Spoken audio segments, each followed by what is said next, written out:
वालेकुम प्यारे बच्चों, आज हम उर्दू पढ़ेंगे जमाते हफ्तुम। जमाते हफ्तुम में आज हम 6वां सबक मुकम्मल हो चुका है। 7वां सबक पढ़ेंगे। एक क्या है 7वां सबक?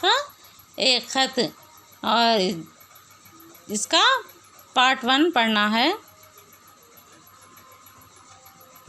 7वां सबक एक ख़त है।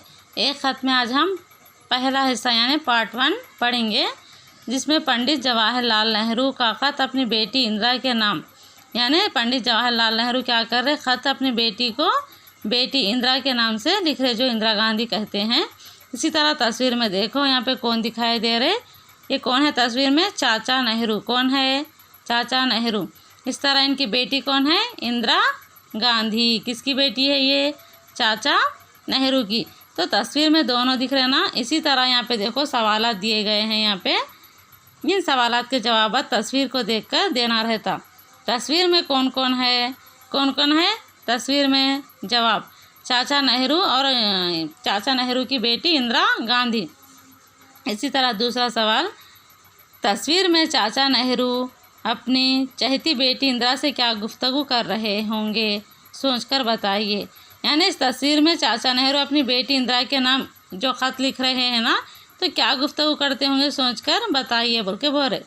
इसी तरह तीसरा, चाचा नेहरू और इंदिरा गांधी के बारे में आप क्या जानते हैं? चाचा नेहरू और इंदिरा गांधी के बारे में आप लोग क्या जानते हैं? सबक पढ़ने के बाद हम लोगों को अच्छी तरह समझ में आता है। इसका आज हम पहला हिस्सा पढ़ रहे हैं।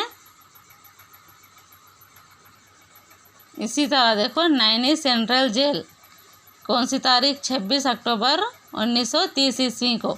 तो चाचा नेहरू कहाँ पे थे? नैनी सेंट्रल जेल में थे। तो अपनी बेटी को 26 अक्टूबर 1930 ईस्वी में ख़त लिखे। किसको? जेल में रहते हुए क्या करे, इंदिरा के नाम अपनी बेटी को एक ख़त लिखे। कौन? चाचा नेहरू। किसको लिखे? इंदिरा गांधी को।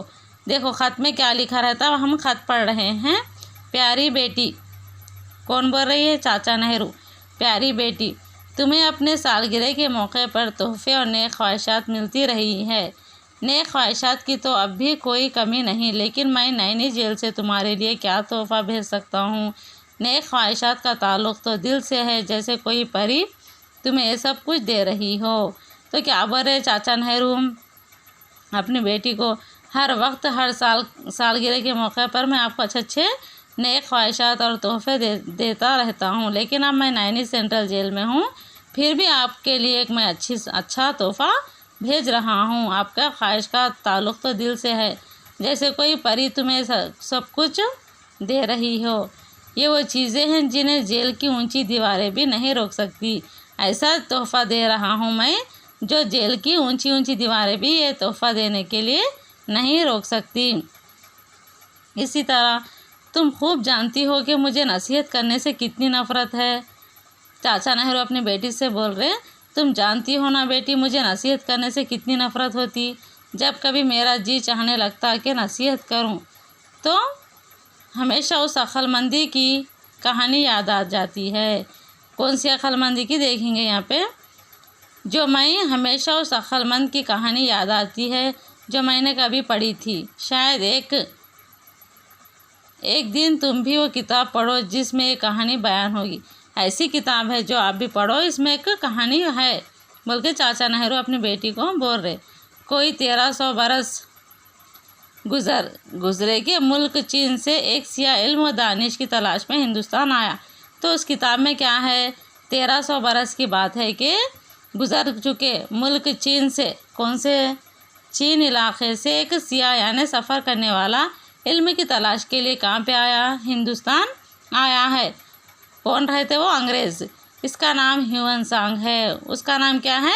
ह्यूएन सांग। कौन बोल रही है? चाचा नेहरू। वो शुमाल के पहाड़ और रेगिस्तान तय करता हुआ यहाँ पहुँचा। कहाँ पे? शुमाल के पहाड़ों को पार करता हुआ रेगिस्तान कर पहुँचा। रेगिस्तान पार कर उसे इल्म का इतना शौक़ था कि रास्ते में उसने सैकड़ों मुसीबतें उठाए। उसने बहुत ही इल्म का बहुत शौक़ था, कितने की मुसीबतें आने पर भी क्या करे, मुसीबतों को उठाए और हज़ारों ख़तरों का मुकाबला किया। कौन? ह्यूएन सांग। वो हिंदुस्तान में बहुत दिन रहा। कौन? ह्यूएन सांग इल्म की तलाश के लिए कहाँ से आया था? उन्हें चीन से। खुद सीखता था और दूसरों को सिखाता था। खुद सीखता था और दूसरों को सिखाता था। इसका ज़्यादातर वक्त नालंदा विद्यापीठ में गुजरा। इन्हें ज़्यादा से ज़्यादा कहाँ पे गुजारा वक्त? नालंदा विद्यापीठ में गुजारा, जो शहर पाटलिपुत्र के करीब वाक़ थी। उस शहर को अब पटना कहते हैं।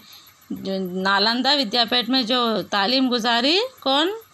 ह्यूएन सांग, तो पाटलिपुत्र के करीब था। उस शहर को अब पटना कहते हैं। क्या कहते हैं? उस शहर को अब पटना कहते हैं। हम इस 7वें सबक का पहला हिस्सा मुकम्मल हो चुका है। इंशाअल्लाह इसका कल दूसरा हिस्सा कल पढ़ेंगे।